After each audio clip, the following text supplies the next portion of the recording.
Hello, grade 10. Last time we stopped at the subordinate clauses. So we'll move on from that.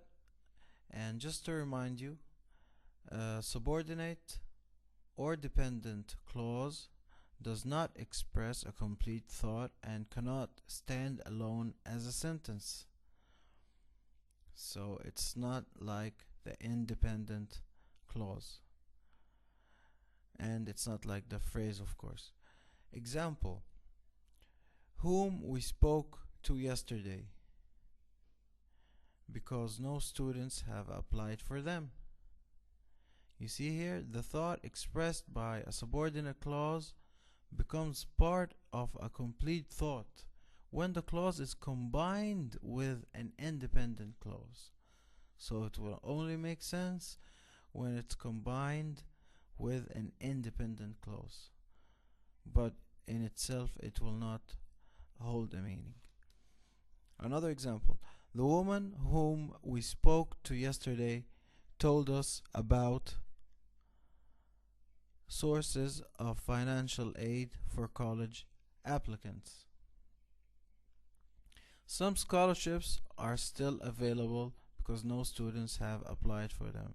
So it's the same, like the previous example. It will only make sense when it's combined with an independent clause only. So let's check an oral practice. Identifying independent and subordinate clauses. Now read the following sentences aloud, then identify each italicized clause as independent or subordinate.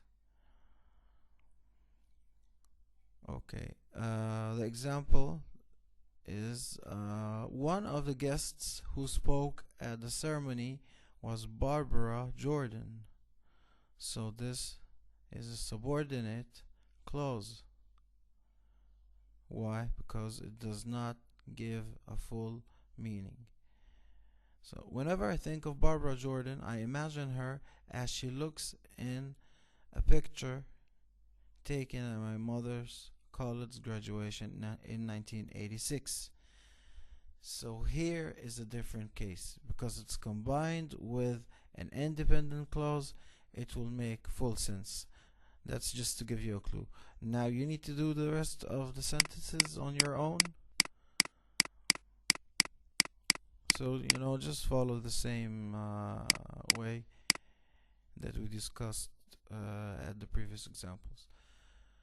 The sentences are: according to my mother, Jordan spoke eloquently about the importance of values in our society. Statement number 3. Of course, her choice of subject matter surprised no one, since Jordan had long been known as an important ethical force in American politics. Statement 4. When Jordan began her public service career in 1996, she became the first African American woman to serve in the Texas legislature. Statement 5. In 1972, she won a seat in the U.S. House of Representatives, where only one other black woman, Shirley Chisholm, had ever been a member. Statement number 6. However, Jordan was still not widely recognized until she gave the keynote speech at the 1976 Democratic National Convention. Sentence number 7. Seen on television by millions of people, Jordan immediately gained national attention. Number 9. After she returned to Texas in 1978, Jordan taught at the University of Texas at Austin. The last statement: from 1991 until her death in 1996, she served on various government committees and used what she had learned in her many years of public service to fight corruption in politics. So it's not a very long time. It's about 5 years. Well, anyway. That's a full meaning. It's a full sentence, right? So that's not a subordinate clause. That's an independent clause. Okay, just to give you another clue. Okay, anyway. Complements and modifiers in subordinate clauses. So a subordinate clause may contain complements and modifiers. How is that? Examples. Since she told us the truth. US is the direct object of the verb told, and truth is the direct object of told. The modifier that modifies truth. Okay, again. Since she told us the truth. Now, US is the indirect object of the verb told, and truth is the direct object of the verb told. You see? The modifiers truth. Right. When I'm busy, busy is a predicate adjective modifying the subject I. Alright, that's simple. After he had cooked for us is a prepositional phrase modifying the verb had cooked. Remember, we've done that the last chapter. Okay. That he recently painted, that is a direct object of the verb painted. Recently is an adverb modifying painted. Very well. Who they were. Now, who is a predicate nominative identifying the subject they. See, very simple. Now, exercise 1 is identifying subjects, verbs, and complements in subordinate clauses. Now, to identify the subject and the verb in the italicized subordinate clause in each of the following sentences, then identify each complement in the clause as a predicate adjective, a predicate nominative, a direct object, or an indirect object. Example: after he shows us his new boat, we will go swimming.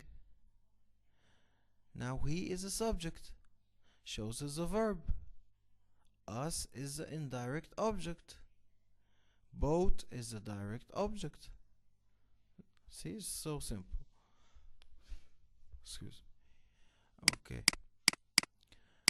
So, I expect you to do the rest of these sentences the same way that was demonstrated in the example.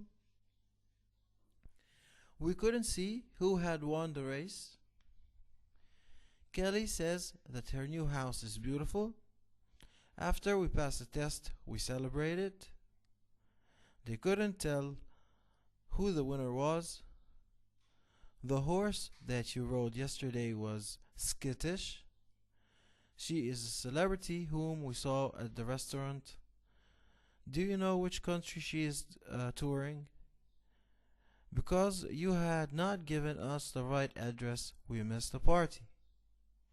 Number 9. Look for the mouse that you heard last night. Number 10. Until Mike lent me this book, I had never heard of the author Rodolfo A. Anaya. Okay, very well. Now, uses of subordinate clauses. Subordinate clauses can be used as adjectives, adverbs, or nouns. If used as an adjective clause, an adjective clause is a subordinate clause that modifies a noun or a pronoun.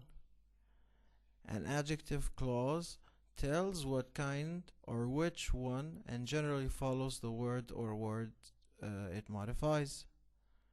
Examples: I am now reading this book, which is a historical novel about the Irish Revolt of 1798. Now the adjective clause modifies the noun book, right? So very simple. Telling what kind of book, right? So it's describing about the book. A book, of course, is the noun, and it's telling us what kind of book is it. Another example, a photograph of those who had participated in the school's Earth Day celebration appeared on the front page of the local newspaper. The adjective clause modifies the pronoun those, telling which ones. So you get it? Okay, let's do it again. A photograph of those who had participated in the school's Earth Day celebration appeared on the front page of the local newspaper. Very well. Now the adjective clause here modifies the pronoun those. Right? It's telling us about those people and telling which ones exactly. Now a note. Depending on how it is used, an adjective clause is either essential or non-essential. An essential or restrictive clause contains information necessary to the sentence meaning. A non-essential or non-restrictive clause contains information that can be omitted without affecting the sentence's basic meaning. An essential clause is not set off by commas. A non-essential clause is set off by commas. So that's the difference. An example of essential clause: the oboe is the only instrument that I can play well. The adjective clause is essential because omitting it would change the basic meaning of the sentence. In the non-essential case, Emil, who can play many instruments, can you see the commas now? Taught me how to play the oboe. The adjective clause is non-essential because omitting it would not affect the basic meaning of the sentence, and you can see the commas as well. Alright.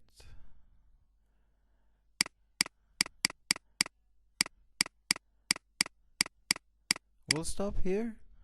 I expect you to do the sentences, you know, the ones that we have read, and just let me know if you need anything or any help. Contact me, on my email or so, and let me know if you're facing any difficulties. I hope you all take care. Thank you very much. Bye bye.